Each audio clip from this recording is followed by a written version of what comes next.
Mi smo prišli u ove strane, neka vam je sada znati, da naučimo Dubrovčane u trumbune trumbetati. Zad smo lanci trumbetari, dobri meštri, neka znate, ki trubimo pod pifari, a ne ištemo ni jedne plate. Ner za ljubav trumbetamo, a nećemo od vas platu, ner da s vami potrinkamo kad svršimo pimfaratu. Izdale smo prišli sada, naša srca da smirimo, do ovoga je slavna grada, da trumbamo i svirimo, i drugoga ne želimo. A evo zovu maskeratu Mavra Vetranovića u izvedbi Klape kaše i mi možemo reći Arrivo nam je Karnevo. Isto kao što i Marin Vežić u svom prologu Bunda Maroja kaže da su ovo dani, ono vrijeme od poklada, od naših starijih, odlučeno na tance, igre i veselje. Ili pak, kako reče neki od brojnih trgovaca što iz zaleđa dolaze u Dubrovnik, da je to vrijeme zapravo kada Latini polude. No, u to čudesno vrijeme zapravo od brojnih škeraca, divertimenata, balova, je nekako započinjalo neposredno iza Božića, odnosno možemo reći iza Sveta tri kralja. O temu, na primjer, nam svjedoči jedna talijanska uzrečica koja je zabilježena u okolici Napolja, dopo il tre re tutti ole. Naravno, to vrijeme imalo i različite nazive. Hrvatska kultura zaista baštini bogatstvo veliko tih naziva. U dubrovačkom kraju nekako su se možda učestalila ta karneval, poklade, mesojeđe i sl. Većina tih naziva zapravo ima, možemo reći, nekakav dvojaki predznak. Oni na jedan način uključuju vrijeme blagovanja mesa i zabave, a na drugi način uključuju vrijeme posta i vrijeme korizme. Tako, na primjer, riječ karneval naravno dolazi od latinskog caro, carnem, dakle meso, i pretpostavlja se zapravo da se izvodi iz riječi carne levare, dakle levare, dakle izostaviti meso ili maknuti meso. Dok s druge strane, ako pak promatramo iz one perspektive predkršćanske, poganske, onda bi to moglo se tumačiti kroz sintagmu carnem alevare, dakle progutati meso. Dakle, to je zapravo razdoblje kad se meso jede. Ili ako tražimo još neki daljni način tumačenja, onda možemo zapravo tu riječ usporediti i sa riječju carus navalis, koja se odnosila zapravo na barke, na brodove, čamce, na kotačima, koji su u starom Rimu bili predstavljeni u tim obrednim ophodima posvećenima Božici i Zidi. Pa ipak u svemu temu možemo reći da je karneval zapravo svoje porijeklo nekako nalazi ipak u starom Rimu. Ovaj karneval, kako ga danas poznajemo, u rimskim luperkalijama, saturnalijama, matronalijama, kanalijama, svim tim svečanostima koje su zapravo nekako označavale kraj jedne godine i početak nove agrarne godine ili početak nove godine u životu ljudi. Ali ako ćemo suziti to iz neke antropološke perspektive, tada ćemo govoriti o dva lica karnevala. Jedan je luperkalijski, a drugi je saturnalijski. Taj luperkalijski karneval, to je karneval koji zapravo ima u sebi određena magijska svojstva, kojemu je cilj bio potaknuti plodnost i rodnost kroz jedan agrarni i stočarski diskurs. Tako, te likove koji zapravo su dio tog luperkalijskog karnevala susrećemo na selu, tako i u dubrovačkom selu, odnosno selima okolice Dubrovnika. To su najčešće maske koje vezujemo uz odijevanje, uz runo, vunu, rogove, repove, zvonca, zatim inverzija spolova, zatim čađenje lica, zatim pokladno oranje, recimo razni prikazi, smiješni ili parodijski prikazi svadbe, sprovoda i sl. Dakle, sve to zapravo pripada luperkalijskom karnevalu. U dubrovačkom kraju maske koje možemo vezati uz taj karneval, nažalost, danas su rijetke ili zapravo uopće više nisu žive. To su recimo repaši koje susrećemo u području Župe Dubrovačke, Rijeke Dubrovačke, Zatim to su recimo maske hurica, mora ili morica ili bega i baba koje susrećemo na otoku Bljetu, grubih ili crnih maškara koje susrećemo recimo na poluotoku Pelješcu, Turci koje susrećemo u Konavlima. To su te neke maske luperkalijskog predznaka. S druge strane, ovaj saturnalijski karneval, njega nalazimo najveć u gradovima, u urbanim cjelinama. Osim Dubrovnika, naravno, te elemente susrećemo u Cavtatu, u Stonu, u Slanome, na primjer u Mlinima, pojedinim elementima. Dakle, to su zapravo karnevali koji na neki način se odnose kritički prema svojoj svakodnevici. I nekako sastavnice tih karnevala su zapravo sam lutak karneval kojega se sudi, osuđuje i spaljuje, testamenat, razne poruke, transparenti, plakati, zatim inverzija recimo s obzirom na društveni status, recimo oni koji su viši društveni slojima obično idu u niže, a oni iz nižih idu u više. Zatim recimo jedna tipična maska ili recimo kapa koja se očuvala na Mediteranu kao dio pokladnog maskiranja je recimo onaj stožasti šešir kojega nazivamo Pileus i on je isto tako potjekao upravo iz tih nekakvih saturnalijskih uprizorenja.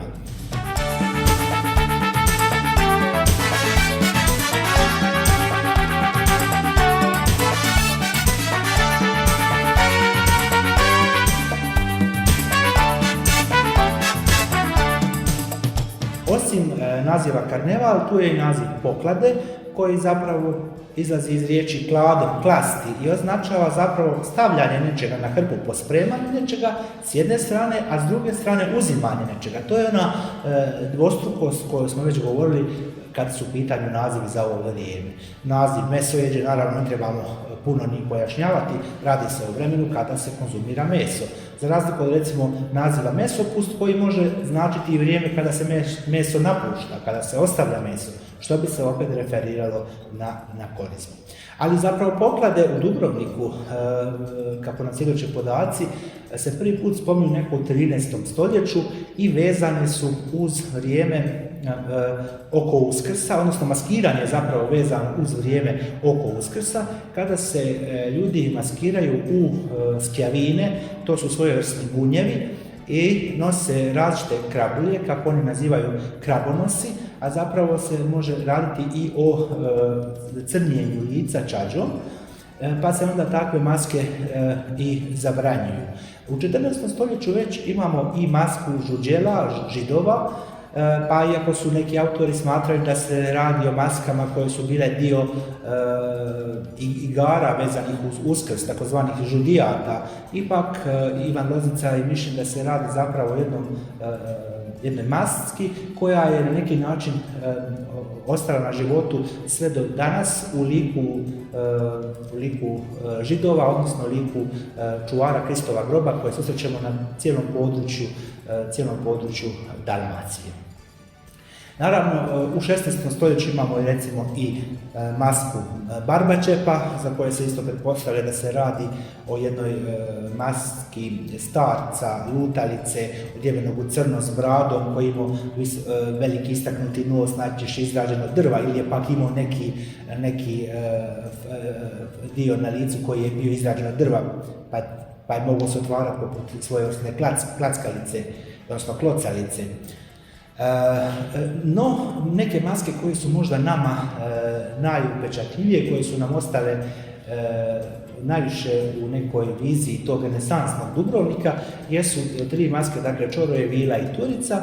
U 15. stoljeću zapravo se navodi da se igračima Turice daju 4 perpera. S obzirom da se radi o više igrača koji izvode Turicu, možemo pretpostaviti da je zapravo bilo i više maski, dakle da su možda i tu bile maske i Čoroja i Vile, koje se, iako se one izričito kao takve ne navode. Što se tiče drugih maski, ali i same Turice, ako ćemo govoriti o njihovom opisu, onda možemo reći da je to najbolje prezentirano zapravo u dijelu Apedinijevom, dakle Frana Apedinija, noticije historiko-kritike, gdje su dani prikazi na temelju gravira, Sandjevih gravira a onda pak prethodno likovnih dijela od Rafa Marinija, gdje vidimo kako izgledaju zapravo te tri maske. I isto tako, to je naravno s početka 19. stoljeća, onda s kraja 19. stoljeća imamo i akvarele koji se čuvaju u Državnom arhivu u Dubrovniku, dakle od Petra Martekinija. Možemo nakratko opisati te maske i možda dovesti ih u vezu sa nekim starim likovima, pokladnim likovima. Dakle, maska Turice zapravo se referira na staro divlje govedo zvano Tur, koje susrećemo, i tu masku zapravo susrećemo u Poljskoj, Turskoj kao Tur, Turon. Zanimljivo je da je u Rusiji recimo postojao i naziv Buji Tur za jedno govedo, zapravo i jedno biće koje karakterizira izrazita plodnost, kao svojevrsni rasplodni bik. Zatim imamo, na primjer, razne vrste klocalica u obliku konja, u obliku koza ili pak košuta jelenova, koji su također zapravo baštinici te iste tradicije i već od, možda već kasne antike, javljaju se pojave takvih maski, koji najčešće vrše lascivne igre, na taj način nasmijavaju puka. U stvari se radi o nekakvim obredima kojima je cilj bila potaknuti sveopću plodnost. Što se tiče pak čoroja kao maske, čoroj je, možemo reći, došao u Dubrovnik posredstvom stočara, Vlaha stočara, koji su, dakle, sa svojom stokom obilazili cijelo područje Dalmatinskog zaleđa i zapravo možda njegov naziv je najbliži onom rumunskom Čioriju, što bi značilo zapravo vrana, gavran, cigan, crn. Dakle, jer znamo i čoroj je bio zapravo jedna dosta crna maska, dakle odjevene te opet u runo, najčešće bilo i od raznih drugih vrsta krzna na njemu, na primjer lisičih repova, imao jednu platnenu masku na licu sa velikim istakom za usta, recimo često crvenom, obrubljenom, u ruci je držao recimo jednu granu cvijeća ili jednu cvjetnu batinu, možemo reći. I imao isto noge kao i Turica, dakle ptičje kanđe. Turica je bila dosta onako strašna, možemo reći, za djecu, a za ljude zabavna, jer kako kaže i jedna uzrečica, možemo je spomenuti, kaže Turica je djeci strašilo, a odraslima zabava. Ili postojali su druge, na primjer Čoroje, Vila i Turica, maskirani sva trojica. Ili, na primjer, za nekoga bi se reklo da je viši od Turice, da je deblji od Čoroja, a da je vuhveniji od Vile. Dakle, to su te neki izrazi koji su korišteni u lokalnom izričaju, koji su opisivali te maske. Vila je naravno bila odjevena u sivo-bijele haljine, lijepo nabrane, kratkih rukava, imala je naravno cvjetni vijenac, imala je taj trokut u ruci koji je bio okićen zapravo također cvijećem, imala je također platnenu masku na licu. Za sve te maske možemo pretpostaviti da su ih igrali muškarci. Je zapravo, kao što to i na selu bilo, najveći dio tih maski i često kad je bilo da je riječ o diverziji spolova, bilo da je riječ o oblačenju u žensku, dakle oblačenju u ženske haljine, ženske narodne nošnje i tako dalje, to su uvijek radili muškarci. Sve do negdje, recimo do možda početka 20. stoljeća, kada se pomalo sve više i više zapravo počinju afirmirati i žene unutar karnevala. Ove tri maske koje smo spomenuli, one su zapravo pojavljivale već na Kandeloru, kako saznajemo iz zapisa, i obilazile su gradom, a poglavito na Svetoga Vlaha su zapravo izvodile svoj ples ispred samoga kneza.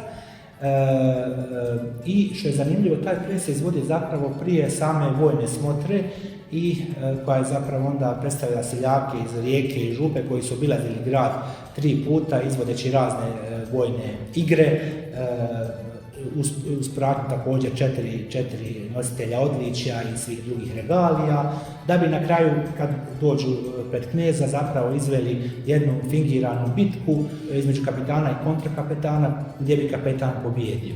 Dakle, shodno cijelom toj situaciji koja dolazi nakon plesa Turice, Čoroja i Vile, pretpostavljaju se, odnosno pojedini znanstvenici su pretpostavili da bi možda ta ta tri lika mogla biti dio recimo nekih lančanih plesova kao što su Moreška ili kao što je Kompanija, ali imamo i druge analogije u svijetu tim likovima našega pokladnog folklora. Tako, na primjer, pogledamo u Rumunjskoj i Bugarskoj imamo kalušare gdje imamo muškarce koji se odjevaju žene unutar toga plesa, zatim imamo jednu konjsku lubanju na štapu koja je vrlo slična našoj turici, zatim imamo i figuru lude, recimo često u takvim plesovima, a recimo u Engleskoj imamo Morris Dance gdje imamo te konje koji se, najčešće od kartona ili drveta, koji se nose oko pasa,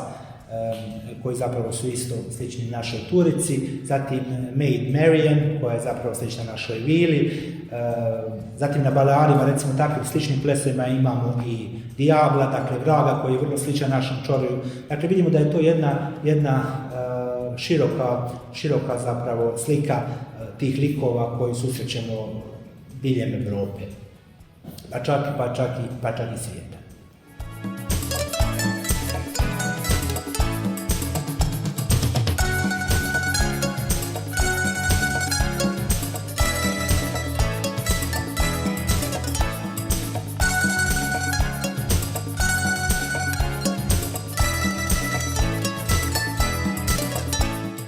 Brojni su dubrovački pjesnici i pisci svoja djela namijenili pokladnom vremenu. Pokladne pjesme, maskerate, naravno bitan su dio karnevala. A s druge strane, tu je čitav niz dramskih djela koji se izvodio upravo u vrijeme karnevala. Tako možemo navesti, na primjer, možemo novelu od Stanca, možemo gdje se zapravo prikazuje pokladno brijanje koje nalazimo u svim našim pokladnim običajima. Zatim imamo Dunda Maroja, Marina Držića, zatim imamo Tirenu gdje se izvodi ples, pastirski ples ili tanac na način pastirski. Imamo Morešku koja se također izvodi. Zatim tu su djela Mavra Vetranovića koga smo već spominjali, maskerate Antuna Sasina. Možemo reći da je veliku važnost ima i Đore Držić koji je zapravo napisao i prvu protomaskeratu dakle prvu maskeratu, onda čitav niz pokladnih pjesama, od kojih je dio bio naravno i jeđupijate ili cingareske, koje je zapravo podvrsta maskerati, kojima zapravo je glavni protagonist jedan lik, ciganka koja zapravo priča o svojim doživljajima. Tako da je zapravo ta naša književna baština koja se zapravo naslonila ili koja se odnosi na karneval jako, jako bogata. Tu možemo spomenuti i farse, pa možemo spomenuti i pastorale na Lješkovićeve i tako dalje, čitav niz takvih ostvarenja. Naravno, doprinos književnosti postojao i kasnije, na primjer kod Iva Vojnovića imamo maškaratu iz Podkuplja, zatim imamo kod Peđe Šehovića, Velju i tako dalje. Dakle, ta tradicija zapravo pučkog kazališta u vrijeme karnevala na neki način nastavlja dalje živjeti.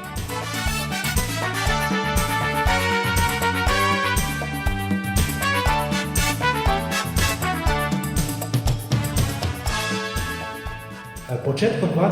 stoljeća, kao i drugdje u Dalmaciji, pogotovo recimo u Splitu, i u Dubrovniku je postojala bogata produkcija karnevalskih časopisa, novina, u kojima se zapravo na slikovit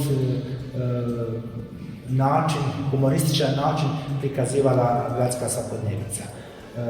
Naprimjer, u raznim odjeljcima, kundurarije iz grada ili kronika grada ili poruke, sve zapravo na neki način zadirkivalo i odnosilo kritički prema pojedinim pojavama.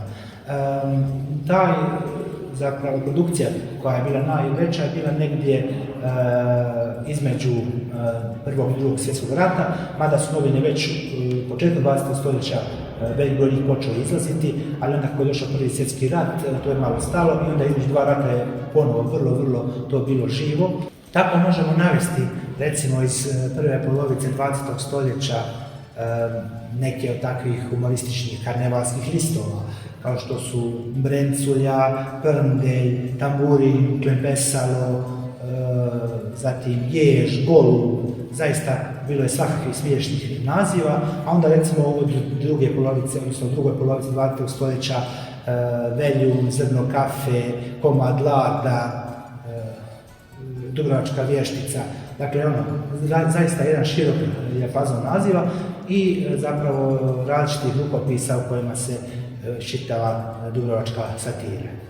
Osim tekstualnih priloga u novinama, naravno javljaju se i ilustracije, crteži i velik broj vrlo vrijednih i zanimljivih karikatura koji su zapravo na neki način i naša možemo reći, literarna baština, odnosno likovno-literarna baština danas.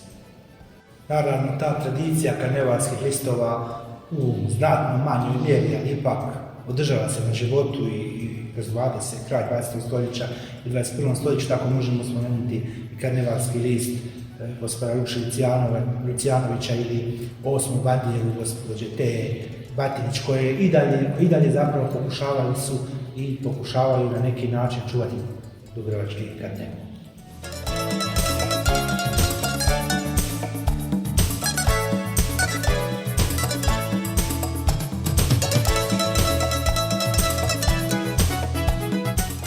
U gradu ovdje u Dubrovniku najživije je bio 20. godina. To je, mislim da je jedno početkom 30. isto je bio dosta jak, ali tad su bili stari Dubrovčani, nekoliko njih iz tog doba, koji su živjeli zato da bi ga oživjeli i već nije ove godine karneval završio, oni su već smišljali, a što ćemo dogodine. Druga karakteristika dubrovačkog karnevala je isto jako zanimljiva i ne znam koliko se to danas baš spominje. Sve maske, od dječje maškarate do maškarate po Stradunu i Veljunu, dubrovačka maska je morala biti lijepa, skladna. Trebala je nešto, ona je nosila, ajme, maškarica kako si lijepa.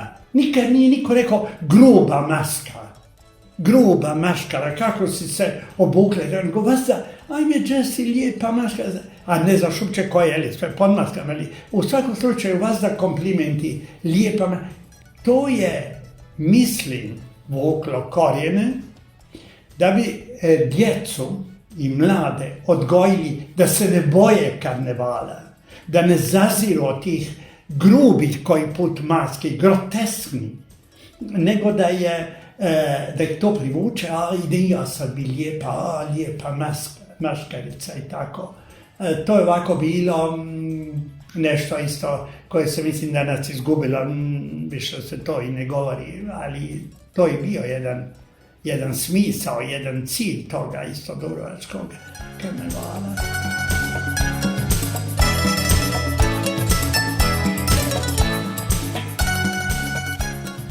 Jedna od ključnih osoba koja je nosila zapravo dubrovački karneval između dva svjetska rata, ali i poslije, je bio Ugo Vernaca, a osim njega spominju se tu još i Branko Medini, Paula Simatović, Ile Nardeli, te skupina Tantara koja je zapravo svojim izvornim predstavljanjima mnogih tada aktualnih osoba i tema u maniri pravog uličnog teatra oduševljavala stanovnike grada. Ugo je bio istaknuta osoba, dakle, pokladne javne scene. Možemo navesti neke od njegovih maski koje su možda ostale najviše u sjećanjima ljudi. To je, recimo, 32. kad je uprizorio scenu Mahatme Gandija s pratnjom, u kojoj je on bio odjeven u Gandija s kozom. Zatim, 1933. kad je okupio skupinu ljudi koji su se maskirali u turiste, bili su kao Englezi koji su došli s parobroda Titanika, on ih je kao turistički vodič zapravo vodao po gradu i predstavljao im znamenitosti. Zatim imamo 34. on je predvodio recimo maškaranu skupinu Kineza koju je zapravo organizirala već spomenuta skupina Tantara. zatim učenice engleskog koleđa, skupna maska, zatim recimo Don Quixota s jedne godine bio maskirao sa kopljem u ruci i sa Sancho Pancom na tovaru, na magarcu. Na Norlandovom stupu su bili postavili vjetrenjaču koji je Ugo gađao kopljem. Sljedeće godine se onda maskirao u polarnog medvjeda s medvjedićima, pa onda skupinu babica, pa je onda sudjelovao u prizorenju Talijansko-Abesijskog rata s nizom likova koji su tada bili zastupljeni. Posebno još, možda u sjećanjima i pričama je ostala ta njegova maska Augusta Picarda, izumitelja i istraživača, kada se prema kazivanjima on vozio na kolima uz vuču dvaju magaraca, a na kolima koje su ti magarci vukli je bila velika kugla koja je predstavljala Picardovu svemirsku lađu. Sredinom 20. stoljeća pojavljuju se razne maske, ali maske i kostimi Pierrota Colombine, zatim mornari, bila je vrlo omiljena tema doturi, medicinske sestre, to je isto bila omiljena tema, antike gospođe, jako puno, naročito rokoko, barok, rokoko, to je bilo dosta zastupljeno kod muški u frakove sa cilindrima, tako bagulinama, onda ciganke, cigani, tako to je bilo, pomorski kapetani, tako to su bile teme. Dječja maškarata je bila posebna radost i to se jako njegovalo i to je bilo jako dobro, jer bi tu tako stasale te ideje, stasale bi ta ljubav da se ta tradicija karnevala u gradu održi. Nije bilo lako kostimirati djecu i tu su se roditelji jako puno i škole, učiteljice i sve, jako puno su se tu truda učinile da bi stvorili jedan kostim, jako su oni voljeli biti kako kraljice, princeze, paž, tako koji put jako mali pa sramežljivi, ali uvijek su bili u grupi, u povorci, starije maske koje su vodile o njima računa, desno i lijevo, ako je bio dugi red njih, to je bilo jako zgodno. Ja se sjećam njene dječje maškarate, svi su bili obučeni od muzičara. Neko je svirao trubu, nosio je trubu, buban, violinu, pa bi tako bili slikovito raspoređeni i davalo je jedan štimung, jedan posebni ugočaj.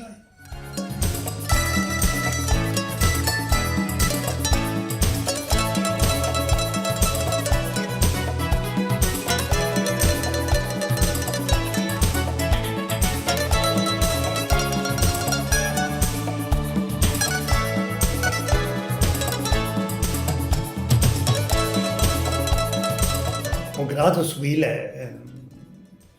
krojačice, ovdje smo ih mi zvali satre, koje su šile i materijali su se jako odabirali, maske su se, kostimi su se vrlo čuvali za sljedeće godine, malo bi se nešto i preinačilo na kostim da ne bi odmah bio prepoznat, ali bila je poznata jedna grupa krojačica u gradu, jedna je stala u Carmen koja je šila dominale, zato su se bili krojači specijalizirani čak. Za pokrit dovoljno ovako bila jedna neutralna maska, ko nije imao dovoljno mašte, možda i dobra maska je koštala. Trebalo je materijal stvoriti, trebalo je krojača platiti, a neki su puno i doma sami izrađivali, ko ovako imao smisla, radio je doma.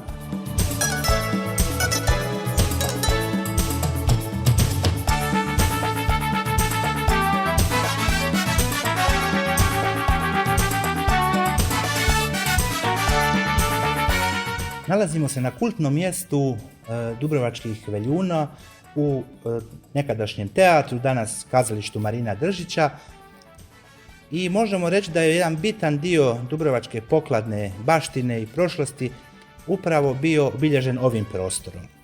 Zasigurno se pitate odakle potječe riječ Veljun i što ona zapravo znači.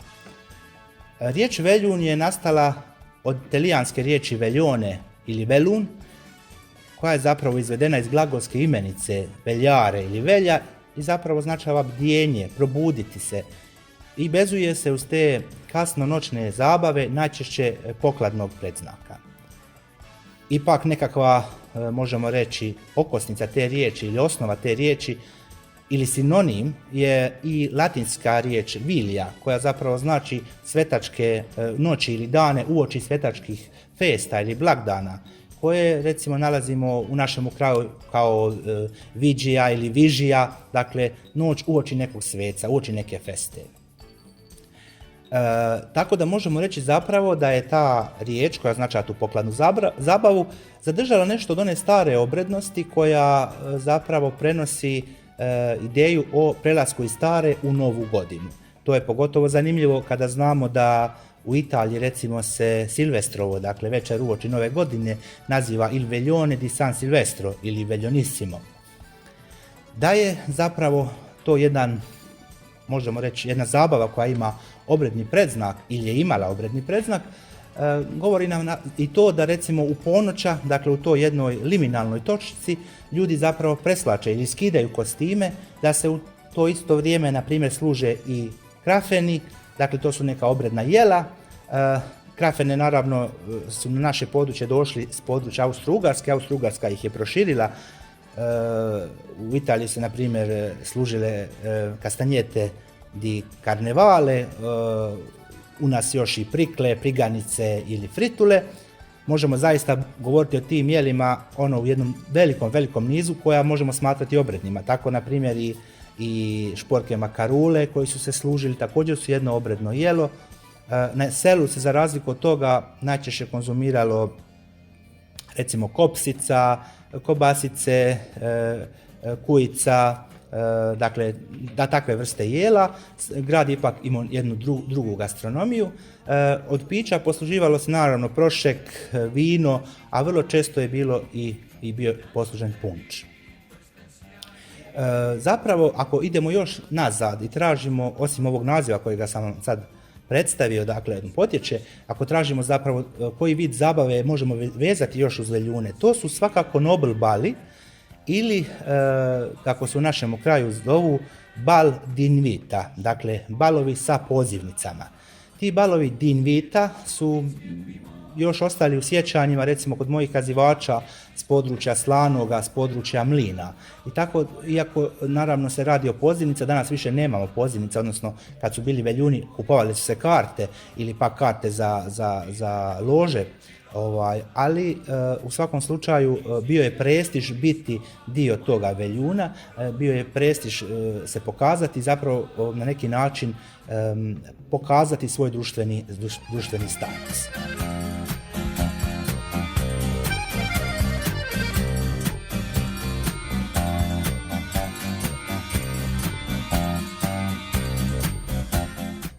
Dubrovački Veljun, to je isto jedna posebnost i jedna stara tradicija. Isto se dijelio u 2-3 grupe. Grupa je uglednih Dubrovčana. Vrlo često bi se odlučili dame, gospođe iz grada u najljepše, najskuplje toalete za prezentiranje. Samo bi stavile masku preko oči, takozvanu moretu, sa nakitom, muževi, prijatelji, društvo u cilindrima, u frakovima, u smokinima. To je bila jedna. Zatim, drugo, bile su manje ili veće skupine, društvo, susjedi, rodbina, pa ajdemo u mornare, ajdemo se obući u kapetane, tako kao jedna tema je uvijek bila sada.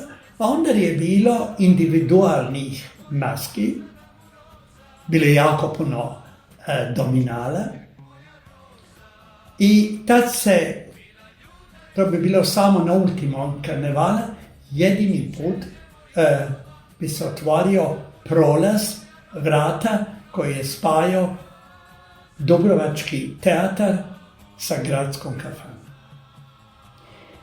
Pozornica u teatru je služila za orkestar ili jedan bend i isto tako za jedan program koje bi već unaprijed pojedine grupe maškarane ili pojedinac želio istaknut, prezentirat jedan program, pjevanje, ples, maske, svoj šarm, umijeće.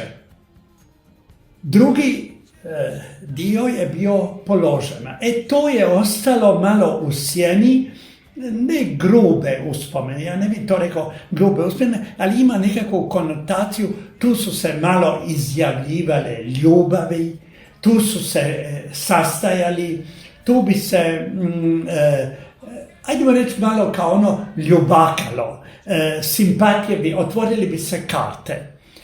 A gdje parte stolice bi se digle i tu je bio za ples. To je bio prostor potpuno rezerviran za ples. Bićeš uvijek moja roza, bila ljuta i čiloza, ti si čežnja mojih snova, moja roza namuroza, moja roza namuroza.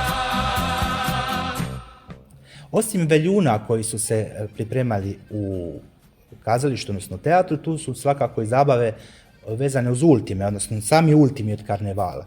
U takvim prigodama otvarao se i prolaz između gradske kafane i kazališta kako bi se omogućio zapravo protok ljudi, ali na neki način i možemo reći svojevrsna podjela, jer tamo su bili obično ljudi koji su sjedali, konzumirali hranu i piće, a ovdje su bili ljudi koji su plesali tu na parteru, tu se plesalo pod maskama, tu na sceni je bila glazba koja je pratila sve to. Naravno, lože su se također posebno zakupljivale i rezervirale, jer najčešće su ljudi nosili po više maski. Onda tijekom zabave su mijenjali te maske i presvlačili se u ložama, ali isto tako se u ložama dogovarali ljubavni puntamenti, ljubavni susreti, bilo je tu raznih škeraca. I zaista te priče upravo po ložama su ono nešto što čini taj veljun posebno zanimljivim. Jedan vječni spomen sreće, moja roza namuroza, moja roza namuroza. 60-ih godina, 70-ih godina prošlog stoljeća u Dubrovniku je bila još jedna ovako posebnost Dubrovačkog karnevala, a to su bili tematski karnevali, uglavnom su se održavali u dubrovačkim velikim hotelima. Pa je bila jako poznata Maškarata odbora, crno-bijela maškarata. Ne bi svi koji bi došli baš, ali poštovali taj običaj, da bi svi nešto imali jednu masku koja je samo imala boje bijelo, crno ili samo nešto u vezi mora i pomorstva, navigavanja, ali bilo je uvijek tako između 60 do 70% koji je njih. Onda to su bile tako te tematske, zatim bal veljun od dominala, samo su uglavnom tako došli ti dominali. To je bilo jako onda recimo 20. godine je bio jedan ples tu organiziran u gradskoj kafani koji je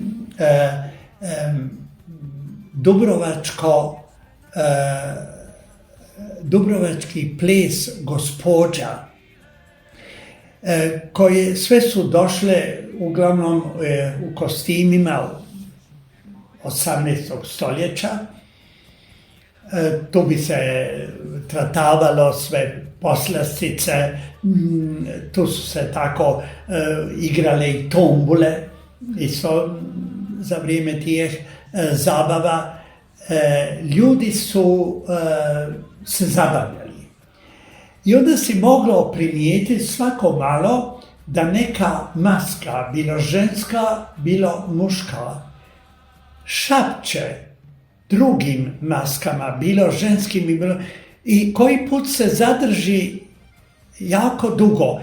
To je bio ono, ne poznaš me, ja sam dobro zamaskiran ili zamaskirana, i sad ona njemu iznosi najintimnije stvari iz njegovog ili njezinog života koje je uspjela unaprijed pripremiti i unaprijed dočeka se podatak, ajmo tako reći, a ovaj, ako je ne bi odmah prepoznao, mijenio je kolure, našao se u nebranom grožđu, znoji se, ne zna što će, kosi, a te maske koje su bile uglavnom dame, čim bi osjetile da je blizu da bude prepoznata ili po glasu, ili po pokretima, ili po očima, odmah bježi.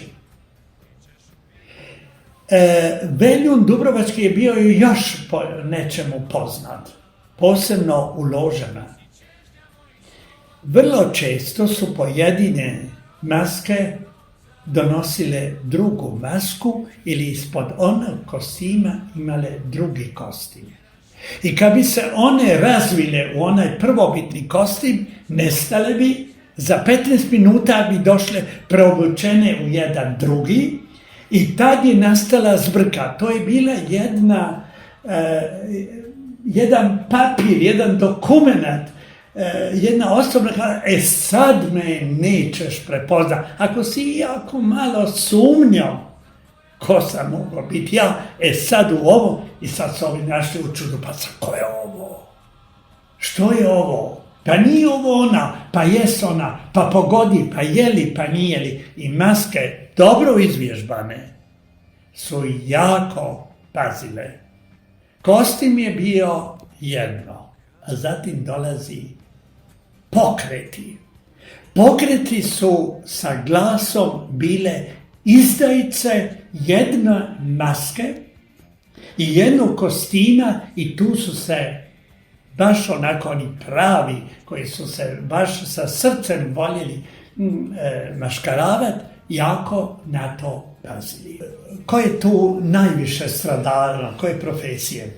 To su bili ginekolozi, doturi, advokati, da ne govorim ljudi iz politike, iz društvenog sloja grada, od kulture do politike, recimo, pa ako bi ovi znali da je neko se rastavio, neko se uhitio ovako, neko je propao, neko se zadužio, neko je bankrotirao, sad, a ovi doznali, sad oni, a gdje ti ona, a gdje ti oni, a kad se ti noć ljube, a jes bio ljube, tad bi se oni zbunili potpuno, onda maska bježi, preodine se u drugi kostim i opet počne gora, sad oni, a što je ovo sad? To je bio, recimo, kao jedna vrsta highlight, što bi rekli, iako ne volim upotrebljavati engleske riječi, jedna vrsta kulminacije. Uspjela sam, onda poslije komentar, uspjela, znaš, nije me prepoznao. Nikako me nije prepoznao. I mijenjali bi glas, ili malo viši ton, ili malo niži, da po glasu ne bi prepoznao. Lele su ga morske vile, bit ćeš uvijek moja roza, jedan žuti cvijet mimoza, jedan vječni spomen sreće, moja roza nam u roza, moja roza nam u roza,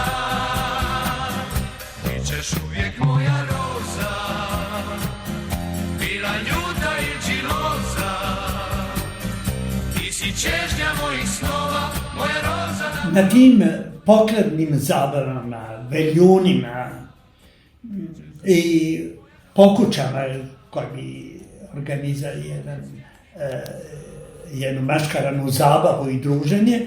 Naravno, bio je takozvani tinel ili u kafani za stolom i bilo je jelo, trebalo se okrijepiti. Uglavnom je bilo, jelo se makaruni šporki. Makaruni šporki jer je to bilo dobro i za pripremu. Toč se pravio dan ili dva prije, bolje da lijepo odleži. I to je uglavnom, najviše je taj bio. Činili su se i takozvani lagana, ne zelena menestra, nego recimo zvali su u gradu krauti kobasice. Ponekad, ali više o makaruni šporki. Točilo se vino. Krafeni je bio kao poslastica koja je po nekoj dubrovačkoj tradiciji trebala biti prezentirana na ponoća. Kad bi se dignule maske, ne bi svi, neki bi se izgubili, oni najopasniji, oni bi se izgubili odjedanput. Čim je organizator zavikao maske padaju, oni koji su najviše rovarili i imali nešto na duši, ajme ako me prepozna što sam rekao, što sam učinio, bolje povuš se odmah doma. To je tako bila prava festa karnevalska.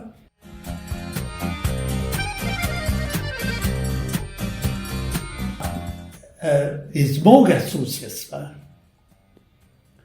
što se mislim isto izgubilo, moje sestre isto,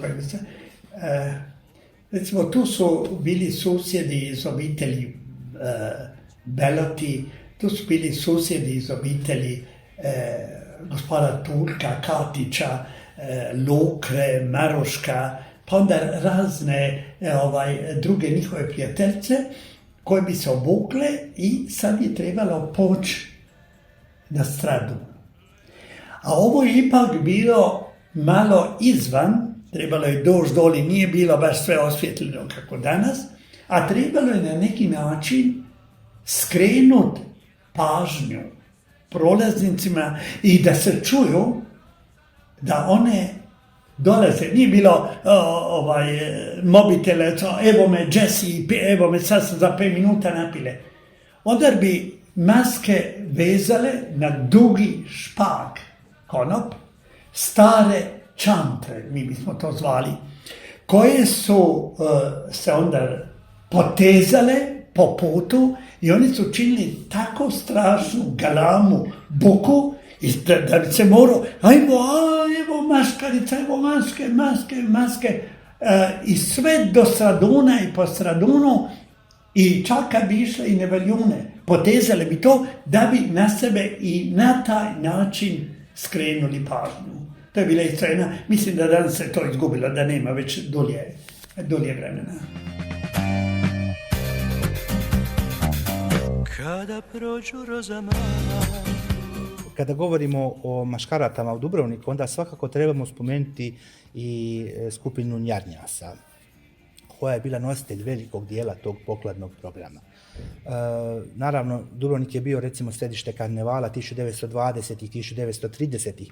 Tada je gotovo, možemo reći, preuzeo dominaciju od Splita. Nakon Drugog svjetskog rata, koji je to jednim dijelom zaustavio, ponovo se zapravo počela afirmirati ta ideja o karnevalu.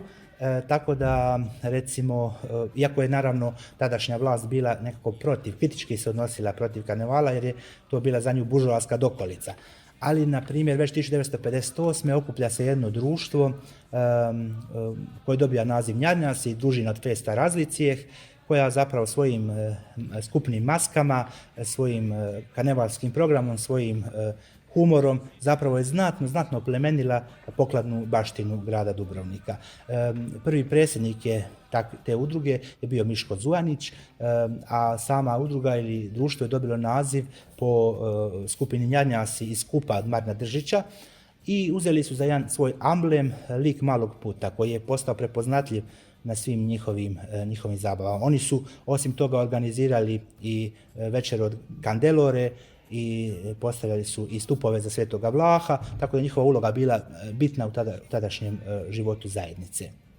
Ono što možemo još reći da nekako 1960-ih početkom to društvo je pomalo, možemo reći, mirovalo ili zamrlo, da bi opet krajem 60-ih godina ponovo doživjelo svoje buđenje i onda je za predsjednicu izabrana i Dubravka Beba Beretić, tadašnja ravnateljica Zavoda za zaštitu spomenika. Kako bi htjeli nekako istaknuti neke dvije osobe unutar samih Njarnjasa, to su svakako bili Ivan Pajo Mitrović i Miho Martući. Uz njih se tu pridružuje i Vinko Krampus, zatim Rade Petrić, Sergio Capurso, zaista Vito Gazinski, dakle ima ih velik broj, zaista je teško nabrojati koji su svi ljudi doprinosili tom karnevalskom programu. Roza nam u roza, moja roza nam u roza, bit ćeš uvijek moja roza. Bio je tu čitav niz ljudi koji je zapravo podržavao kao logistika da zaista te scene karnevalske budu na jednoj razini. Između njih tu je bila i gospođa Anka Šimunović koja je radila u kazalištu kao garderobjerka i ona je pomagala da se naprave ti kostimi. Tu je bio i gospar Veho Tataragić koji je zapravo bio šminker zaposlen u kazalištu Marina Držića i čije su maske zaista oduševljavale.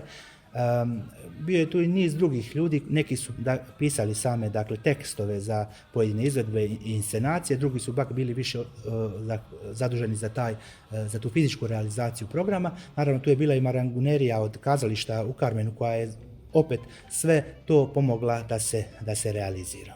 Posebno su zanimljive maškarate tematske njihove koje su pratile ultime od karnevala, a to su najčešće bile u Excelsior, tako recimo 1983. je bio posjet državnog vrha s paketom mjera gdje je Ivan Pajo Mitrović bio Milka Planinc i Braco Bravačić je bio Mitja Ribičić, te Vinko Krampus kao Stane Dolanc. 1984. opet ovdje u kazalištu gdje smo bili Gradska kavana, dakle doček i u Gradskoj kavani zapravo, doček olimpijskog plemena u povodu zimskih olimpijskih igara u Sarajevu, gdje je Vjekoslav Čižek bio i kao Margita Medarović, najpoznatija dubrovačka trudnica. Zatim 1985. godine u Excelsioru je bila zapravo inscenacija konferencije na Jalti. Staljina je predstavljao Rade Petrić, Roosevelta Marin Jakobušić, a Churchilla Vinko Krampus. I nakon ponoći zapravo se odigrao nezaboravni boksački meč između Paja Mitrovića kao Đoke Rastića iz boksačkog kluba Inflacija i sićušnog gospara Miha Martućija kao Alije Udarača koji je predstavljao boksački klub Radnik. Sudac u ringu je bio gospar Vinko Krampus, a televizijski reporter Mladen Delić je odglumio samoga sebe u toj sceni. Zatim 1986. godine u hotelu Excelsior je zapravo bila predstavljena skupina zvana Bordel ocvalih dama. Onda 1987. godine ispraćaj posljednjeg dubrovačkog zimskog gosta Johnnyja Wintera. 1988. opet u Gradskoj kavani, dakle Zlatno doba Dubrovnika, velika izložba koju su priredili Dubrovački muzej. Tu inscenaciju je predvodio Miho Martući koji je bio u ulozi Svetog Julijana koji je bio zaštitni znak ove izložbe. Zatim 89. inscenacija Cigani su letjeli u nebo i 90. Stranka svjetle budućnosti gdje su zapravo ljudi bili u narodnim nošnjama pripadnici ondašnjih naroda i narodnosti i kao da nisu slutili zapravo koje se veliko zlo valja iza brda. Također zanimljivo recimo da su za ostvarene maškarane uloge bile dodijeljene nagrade poput daska koja život znači, a zapravo je to bila prava zahodska daska. Naravno sve te zabave, ponajviše ultime, pratili, ali i veljune naravno, pratili su i vokalno-instrumentalni sastavi koje možemo istaknuti, to su bili Plakiri, Katkad Milo i Libertas, grupa 70 i čuveni Carlo Sacchi Romano. U Gradskoj kafani je bio, to se držalo u tajnosti, vrlo malo ljudi znalo, ali kad se ta scena otvorila, ulaz Milke Planinc sa pratnjom, sa zaštitarima, sa policijom, sa protokolom, ljudi iz općine, ljudi iz vrha.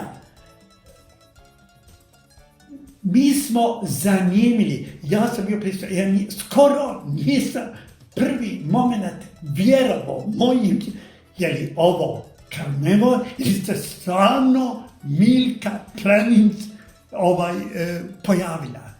Ali to je bilo smišljeno. To nije bilo greške. Od busina do perike, šminke, kroja kostima, bječava i cipela, to je bila tako dobro preslikano kao se je gledao uživo gdje bi se ona i ti pokreti i proučeni pokreti. To nije bilo improvizirano, nego to se vidio da je uložen napor, trud, novac da se to je bio urnebes. To je bio urnebes. To se svi digle maske na noge. Ko je bio maskiran, ko nije. Zatim bila jedna serija koju je Andrija Seyfried vrlo uspješno prezentirao i to uglavnom je prezentirao glumce ili bolje reći glumice i naše pjevačice predivno, smišljeno. Na potezu je bila Josipa Lisac, Alexis, famozna Alexis iz one serije što su onda bile popularne, onih bogataša, američkih milionera, kako se baš zvala, ne znam, Dinastija, tako iz serije, tako je bravo više, Dinastija Alexis, ali tu isto uloženo veliko znanje i veliki trud do detalja.